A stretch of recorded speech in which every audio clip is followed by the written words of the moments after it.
This flight was illegal and the pilot crashed on takeoff, killing the music star Aaliyah and everyone else on board the aircraft.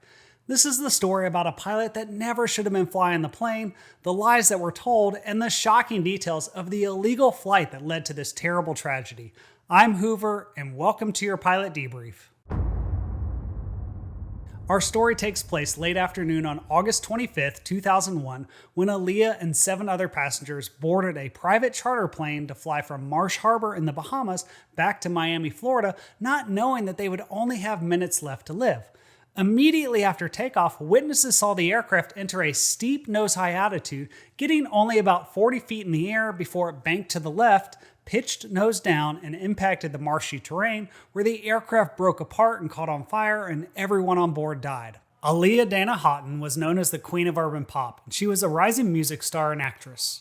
She had just released her self-titled album in July of 2001, and she was down in the Bahamas for a few days in order to film the music video for her new hit song, Rock the Boat. Now, it's important to remember that although the death of Aaliyah was very tragic, there were 7 other members of her entourage on the flight that died that day, and their lives were just as valuable. Traveling with Aaliyah was hairstylist Eric Foreman and Anthony Dodd, her bodyguard Scott Gallen, stylist Christopher Maldonado, videographer Douglas Kratz, and music executives Keith Wallace and Gina Smith. In order to understand why the flight was illegal and never should have happened, we need to first start with the only victim that we haven't talked about yet, and that was the man behind the controls for the crash, the pilot. 30-year-old Captain Luis Morales was the pilot that crashed the aircraft. Lewis began his flight training in 1985 and obtained his private pilot's license 14 years later in 1999. And he finished his commercial and multi-engine check ride in September of 2000 with about 350 hours total time. Lewis would continue to gain hours and experience by agreeing to work for people in exchange for free flight time, and in just 7 months, by the end of July of 2001, he managed to log 1,100 hours of flight time, but this is where things start to really get interesting. You see, during those 7 months that he was building his hours, he was arrested twice. The first time was in November of 2000 after he tried to return $345 of stolen aviation parts. The second time he was arrested was on July 7th when he was pulled over for running a stop sign and police found crack cocaine in his car, and Lewis told the officer that he was in the area to buy cocaine for a friend. And if you're wondering how a guy like this is allowed to continue flying, here's the truth. Pilots have up to 60 days to self-report alcohol or drug-related convictions. And technically, Lewis was still within the 60-day window at the time of the crash, but he hadn't self-reported yet. I'm not sure what Lewis was thinking, but a few weeks after his arrest, things started to quickly spiral out of control leading up to the crash. Over the course of 19 days, from July 29th to August 17th, Lewis logged multiple flights for an additional 490 hours of flight time. And if you do the math, that's impossible because that's almost 26 hours a day. Now, during that time period, in order for Lewis to fly for a private charter company, he needed to pass what's known as a Part 135 check ride conducted by an FAA examiner. Now, that examiner is supposed to review your logbook as part of that process, and that check ride allegedly took place with a company called Golden Airlines on August 13th. That was just 12 days before the tragedy. However, August 13th was also the day that Lewis appeared in court and pled no contest to the cocaine possession and dealing in stolen property. Now, at this court hearing, since he was a first-time offender, the judge gave him probation and said that as long as Lewis could provide a constant stream of paychecks to verify his employment, then the state probation officials were ordered not to contact his employer. And this is likely why no one ever found out about any of this before the crash. My guess is Lewis walked out of the courtroom and decided he needed to do something. So I think he faked the FAA check ride because investigators would later discover that the FAA examiner's signature was missing from that document. And ultimately, on August 23rd, just 2 days prior to the crash, Lewis was hired by another company called Blackhawk International Airways. And his very first job with that company was to fly the plane taking Aaliyah and her entourage from the Bahamas back to Miami. The aircraft that Aaliyah and her entourage were flying in on the day of the crash was a 1976 Cessna 402B that was owned and operated by Blackhawk International Airways. Now, unfortunately, the aircraft logbooks were never made available to authorities conducting the investigation, so they weren't able to determine the maintenance history, the date of the last engine overhaul, or when the aircraft was last inspected. However, here's what we do know. Before the aircraft even made it off the ground, eyewitnesses said the pilot had to use a crate to support the aft cabin door because the cable supports for it were broken. Additionally, they reported that the pilot had trouble starting the engines as the engines backfired and sounded like they were running rough. Technically, this could have been due to pilot error because the truth is that investigators didn't find any major engine problems that would have caused the plane to crash. However, they discovered that the left engine fuel control system was partially blocked with lint, and both engine fuel filters were contaminated with rust and debris, creating the impression that the aircraft might not have been properly maintained. Black Hawk International Airways was supposed to maintain the aircraft, and they were approved by the FAA to operate under what is known as a Part 135 Single Pilot Operation Certificate. This allowed them to legally advertise and charge passengers for flights, but the owner, Mr. Gilbert Chacon, was the only pilot that the FAA approved to do those flights for the company.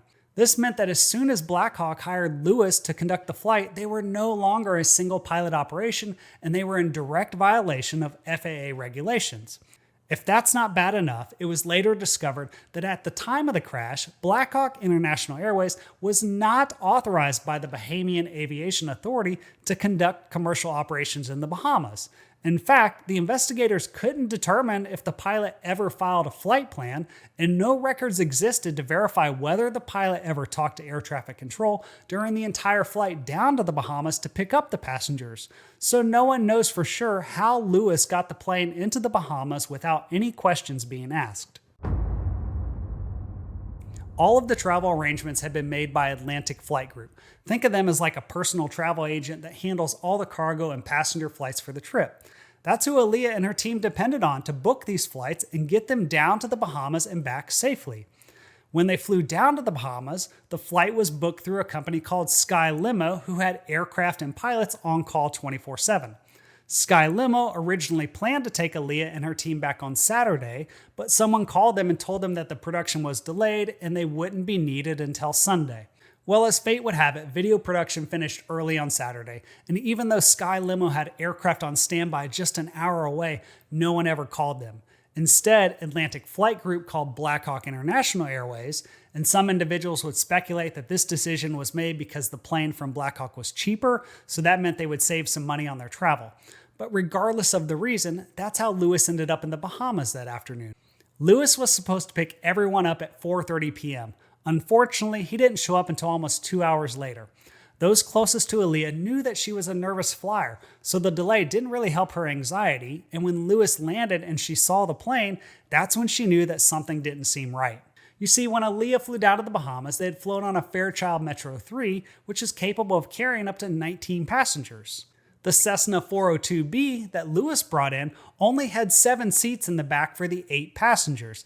That meant that in order to make the flight happen, one of the members of Aaliyah's crew was going to have to sit up front in the co-pilot's seat. This is likely just one of the reasons why Lewis was allegedly seen and heard arguing with the passengers, trying to tell them that there were too many people and too much luggage for the plane, but the group insisted that they had paid for the flight and they needed to be in Miami that night. There are 3 things worth noting about this. First, I'm glad that Lewis recognized they might be overweight and he actually said something about it. As the pilot in command, you're the one ultimately responsible for the safety of your passengers, and it's up to you to say no, even if it means risking your job. Second, technically, Lewis wasn't really in a position where he could risk losing his job because of his legal problems, which would have eventually caught up with him anyway. Third, despite Lewis's awareness of the risk, there was 0 evidence that he ever weighed any of the luggage or verified the passenger weights in order to calculate the weight and balance of the aircraft before takeoff. The Cessna 402 that Lewis flew down there had a maximum takeoff weight limit of 6,300 pounds. If Lewis had ran the numbers, he would have discovered that they were 941 pounds over the max allowable takeoff weight.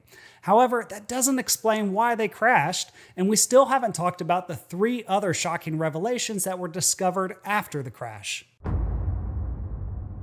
Lewis finished getting the aircraft ready and then taxied out for takeoff.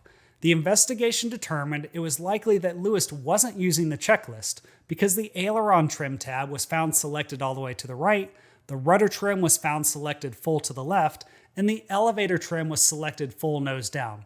This is basically going to make the aircraft more difficult to fly, and all of these should have been in the neutral position for takeoff, and the checklist reminded him of that. The checklist also says that the flaps should be up for takeoff, but the wreckage revealed the flaps were set at 15 degrees, so that wasn't helping him either. As the aircraft accelerated down the runway and Lewis pulled back on the controls, they became airborne and almost immediately began a steep climb. As the nose pitched higher in the air, the airspeed began to slow down, and as the aircraft exceeded the critical angle of attack, it stalled, rolled to the left, and crashed nose down into the ground and caught on fire. I should point out that 3 individuals initially survived the crash, but they all died shortly thereafter. Scott Gallen, the bodyguard, was one of those, and before he died, he would repeatedly ask about Aaliyah's condition. Before we look at the exact reason why they crashed, there are 3 other shocking details about this tragedy that you need to know about. First, the truth is that instead of the Cessna 402 that Lewis was flying that had a max gross weight limit of 6,300 pounds, Black Hawk International Airways actually had a Cessna 404 Titan fueled up and scheduled to conduct the flight, which had a max takeoff weight limit of 8,400 pounds. However, for some reason, Mr. Chacon decided at the last minute to use the smaller Cessna 402 aircraft, and if he didn't, they would all still probably be alive today. Second, Aaliyah actually refused to board the plane because she had enough common sense to recognize that it was too small to carry everyone plus all of their luggage. But rather than argue with everyone, she told her team that she had a headache and she wanted to take a nap, so she went to sit in the taxi that had driven them to the airport. At some point, someone on her team gave her a pill to make her feel better, but this turned out to likely be a sedative, as Aaliyah would quickly pass out. She was actually carried unconscious onto the plane and most likely still passed out when they crashed. Third, the autopsy would reveal that Lewis had cocaine and alcohol in his system. Perhaps without that, Lewis might have made better choices, because not only did Lewis fail to calculate the weight of the aircraft, the other critical part of that equation is calculating the balance, or the center of gravity of the aircraft. The location of the passengers on the aircraft played a key role in all of this. Witnesses said they saw 2 of the heaviest members of the group that weighed about 300 pounds each board the aircraft first and take their seats at the very back of the plane. This was likely one of the main reasons why the aircraft's center of gravity was 4.4 inches aft of the limit. And perhaps if these 2 men had been seated in the front of the plane, the center of gravity would have been different and they might have avoided stalling. And the bottom line is that this was an illegal flight, and the only person that had common sense in all of this was Aaliyah, who at least recognized that getting on that plane wasn't a good idea, but someone drugged her and carried her on the plane into her death. Overall, it was a terrible tragedy, and 9 lives were lost, and this never should have happened. And if you've enjoyed this debrief, then be sure to check out another one on the channel, and I'll see you next time.